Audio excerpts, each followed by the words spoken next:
Hi guys, it's Melanie, and I thought that I would do a review on the Laura Geller Balance in Brighten.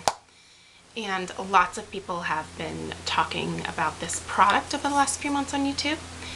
And I actually used this several years ago pretty religiously.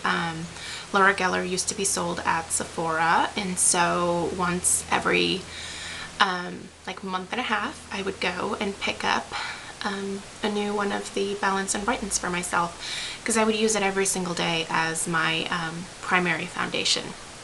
So after I started using Bare Minerals and used that for quite some time, I started breaking out from that, and one of the products that I went to after getting off of the Bare Minerals was the Laura Geller, and I just really enjoyed this product. I stopped purchasing it when Sephora stopped carrying Laura Geller products, and I'm not sure why they ever stopped doing that. And I know that I can get it at several other places. I can usually get it from beauty.com, which is where I purchased this. You can get it from QVC. You can also get it straight from the Laura Geller website. So the thing that I like about getting it from beauty.com is that anytime you place an order that is more than $25, you usually get free shipping. So this is $31. So you know, I think that I will definitely keep purchasing it from that particular website versus the other ones, unless I see a really good deal on QVC, because sometimes Laura Geller will include the Balance and Brighten in some of her kits that she puts together. So I have this in the color Fair, and back in the day when I first started using this, it only came in what's called the regular, which is meant for, you know, pretty much light medium to medium skin tones, and it worked okay. The color wasn't perfect for me. It was very beige and almost pink toned, and my skin has quite a bit of yellow in it, so it just didn't work as perfectly as I wanted it to, but I just love the way that it felt on my skin. I never broke out when I wore this. So I really liked the coverage that this provided for me, and I liked the way that it felt on my skin because it wasn't heavy. So when she started actually making it in the Fair, I was really excited because I knew that that was much more yellow based, which is going to be better for my particular skin tone. So I don't want to flip it like all the way over for you because I have quite a bit of like fallout in here. And that is the one thing about this product. When you put a brush in it, it tends to kind of, I guess, loosen up really quickly from the compact form and tends to get a little bit powdery. So, which is fine, and I try to save as much of that powder as I can because this is an expensive product, and like I said, I go through it pretty quickly because I tend to wear foundation every single day.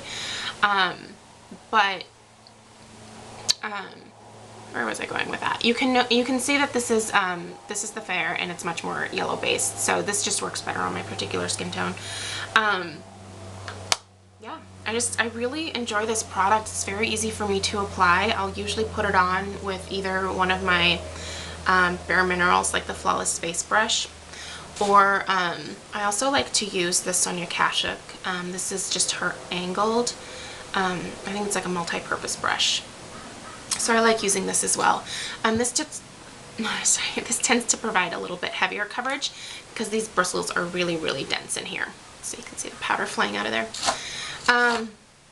Yeah, so I mean, to me, this is a very, very good product. I mean, I wouldn't really recommend a powder foundation for somebody who has extremely dry skin, because powder foundations really do tend to accentuate any dry spots that you have. For me, I have super oily skin, so every morning after I get a shower and wash my face, I usually put on my Oil of Olay Original Beauty Fluid just in the areas where I tend to get dry, which is right around here, around my mouth.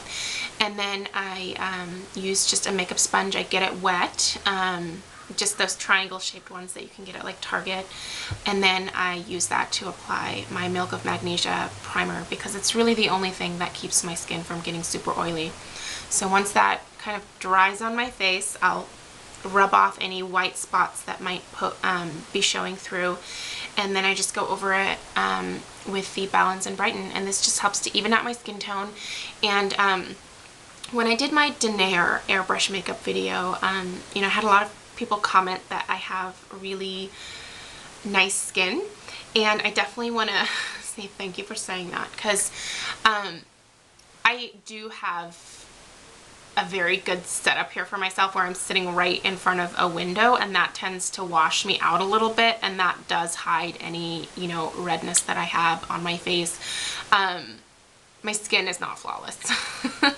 But this definitely helps to go a long way in evening things out. I have a little bit of redness, so I think it might be the start of rosacea. My mom has rosacea, and she tends to have it more in her cheeks, but I'm starting to get it like right underneath my nose here, and so I have those little red veins that you know, are just, they're not super obvious yet, but you can see them if you come, you know, within a normal talking distance of my face. So this helps to hide those beautifully.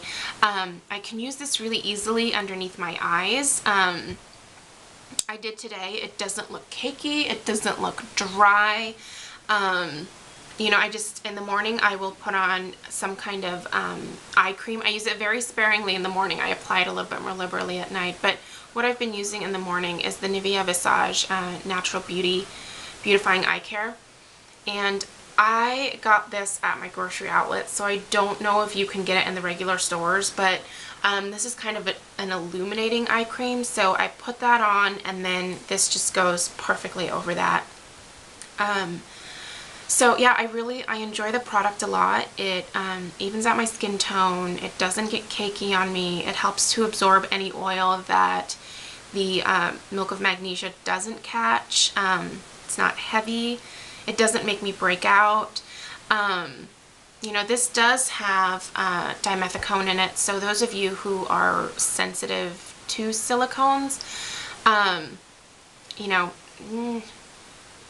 you might break out from this. I know that everybody's skin is different, but for me personally, it's not a bad thing. It doesn't make me break out, and it just helps my skin look absolutely its best. So anyway, I thoroughly enjoy the Balance and Brighten. I encourage you all to try it. I would certainly suggest that you go to beauty.com to make your purchase, just because you can usually look up some kind of, you know, you can Google like coupon codes for drugstore or beauty.com, and you can usually come up with something that'll save you at least a couple of dollars, but the shipping is free on this particular sucker because it's $31. So again, this is a little bit more of an investment for most people.